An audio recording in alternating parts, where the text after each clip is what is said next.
മദ്യപാനിയായ ഒരു അച്ഛൻ്റെ റോള് വളരെ ഭംഗിയായിട്ട് ഇദ്ദേഹം നിർവഹിച്ചിട്ടുണ്ട്. അത് കുടുംബത്തിൻ്റെ പ്രശ്നങ്ങളും ആരോടും സംസാരിക്കാനില്ലാതെ ഒരു നോക്കൂത്തിയോട് തൻ്റെ ദുഃഖം പറയേണ്ടി വരുന്ന ഒരു മകൾ, ഇദ്ദേഹത്തിൻ്റെ മകളായിട്ടുള്ള ഒരാൾ, അത് ആ ദുഃഖം പറയേണ്ടി വരുന്നു.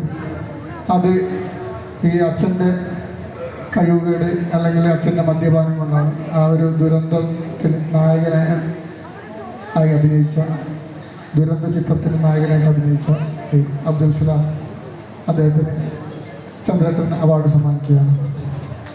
എല്ലാവർക്കും സർട്ടിഫിക്കറ്റ് നൽകുന്നു.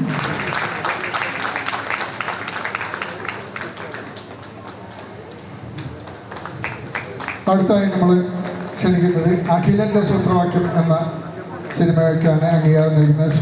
സുധിയെ വേദിയിലേക്ക് ക്ഷണിക്കുന്നു.